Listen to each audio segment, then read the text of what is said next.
Kita semua kayaknya udah tahu lah ya, kisah Romeo dan Juliet. Dua anak muda, cinta terlarang, pengorbanan yang tragis banget. Udah berabad-abad cerita ini tuh jadi, ya panutan soal romansa.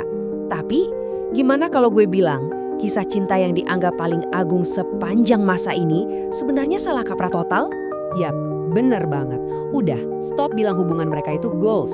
Kenapa? Karena cerita mereka itu sama sekali bukan tentang cinta sejati. Ini tuh lebih ke sebuah studi kasus yang tragis tentang betapa bahayanya remaja yang impulsif dan ngambil keputusan gegabah. Kunci buat ngerti semua ini tuh sebenarnya cuma satu, dan ini sering banget dilupain orang. Seluruh drama mereka, dari pertama kali ketemu sampai mereka berdua meninggal, itu semua terjadi dalam waktu yang singkat banget. Bukan bulanan, bukan mingguan. Ini adalah bencana yang cuma berlangsung 3 hari.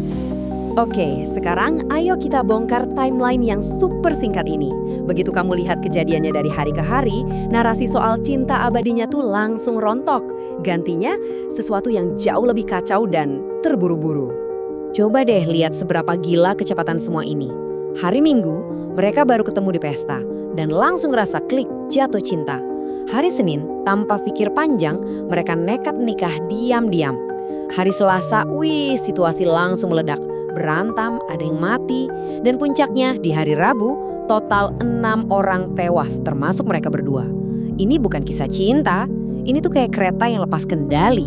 Nah, setelah ngeliat seberapa cepat semuanya kejadian, pertanyaan selanjutnya adalah, emangnya siapa sih orang-orang yang bikin keputusan secepat kilat ini? Yuk kita lihat lebih dalam lagi, siapa itu Romeo dan Juliet. Biar kebayang ya, di satu sisi ada Romeo, umurnya sekitar 17 tahun, lagi galau berat karena baru patah hati. Dia ini impulsif banget. Nah, di sisi lain ada Juliet, umurnya jauh lebih muda. Dan dia lagi di bawah tekanan berat dari keluarganya buat nikah.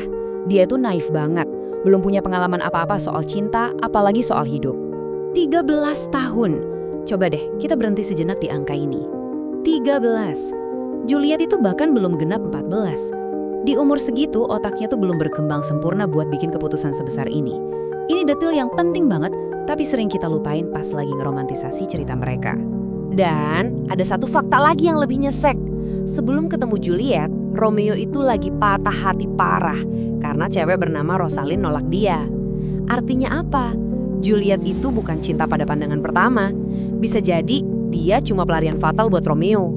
Fakta ini benar-benar mengubah semua narasi cinta sejati mereka kan? Jadi, kalau bukan takdir atau cinta sejati penyebabnya, terus apa dong?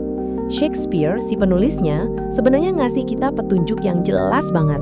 Tragedi ini bukan salah bintang-bintang atau takdir. Ini murni disebabkan oleh serangkaian kesalahan fatal manusia. Sebelum kita bahas penyebabnya, ingat dulu akibatnya. 6 nyawa, bukan cuma mereka berdua, ada Mercutio, Tybalt, Lady Montaigne, Paris, dan tentunya Romeo dan Juliet.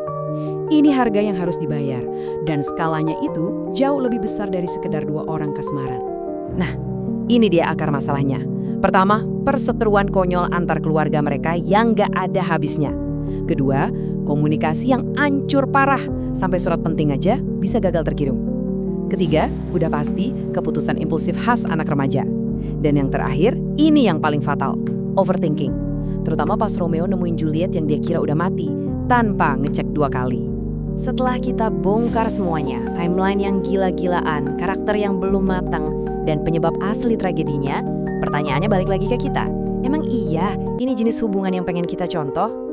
Analogi zaman sekarang ini ngegambarin semuanya dengan sempurna. Coba dibayangin, kalau aja Romeo nggak panik dan overthinking pas ngeliat Juliet, kalau aja dia mau nunggu beberapa menit, tragedi itu nggak akan pernah terjadi. Di skenario modern, mereka mungkin cuma bakal putus, terus saling blokir di Instagram.